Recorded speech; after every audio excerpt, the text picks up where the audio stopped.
ഒന്നാം സ്ഥലം. ഈശോ മരണത്തിന് വിധിക്കപ്പെടുന്നു. ഈശോ മിശിഹായെ, ഞങ്ങൾ അങ്ങയെ കുമ്പിട്ട് ആരാധിക്കുന്നു. എന്തുകൊണ്ടെന്നാൽ വിശുദ്ധ കുരിശിനാൽ അങ്ങ് ലോകത്തെ വീണ്ടും രക്ഷിച്ചു. കണ്ണടച്ചിരുട്ടാക്കിയിട്ടുണ്ടോ?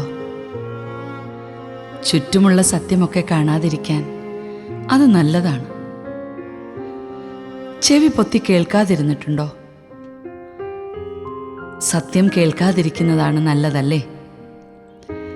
സത്യം പറയണമെന്ന് തോന്നിയിട്ടും വായ് പൊത്തി സംസാരിക്കാതിരുന്നിട്ടുണ്ടോ? അതും എളുപ്പമാണ്. അവനും വേണമെങ്കിൽ കണ്ണടച്ചിരുട്ടാക്കാമായിരുന്നു. പലതും കേട്ടില്ലെന്ന് നടിക്കാമായിരുന്നു. സത്യം വിളിച്ചു പറയാതിരിക്കാമായിരുന്നു. അവനങ്ങനെ ചെയ്തില്ല. അതുകൊണ്ട് അവനെ കൊല്ലാൻ അവർ വിധിച്ചു.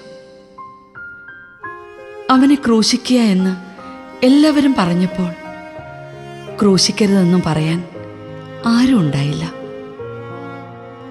കൊല്ലരുതെന്ന് ഭാര്യ പറഞ്ഞിട്ടും പീലാത്തോസ് കേട്ടില്ലെന്ന് നടിച്ചു. അവൻ്റെ നിരപരാധിത്വം കാണാതിരിക്കാൻ അവർ കണ്ണുകൾ കൊട്ടിയടച്ചു. എൻ്റെ മകൻ അങ്ങനെ കുരിശുമരണത്തിന് വിധിക്കപ്പെട്ടു. മനുഷ്യൻ്റെ കണ്ണുനീര് സഹിക്കവയ്യാതെ മനുഷ്യനായവനെ അവർ കുരിശിൽ തറയ്ക്കാൻ വിധിച്ചു.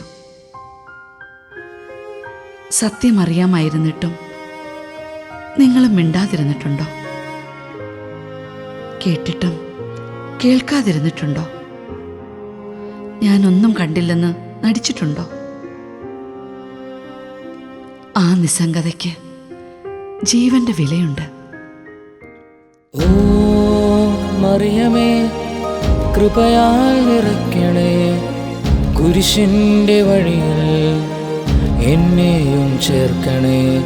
ഓ മറിയമേ, കൃപയാൽ നിറയ്ക്കണേ, കുരിശിൻ്റെ വഴിയിൽ എന്നെയും ചേർക്കണേ.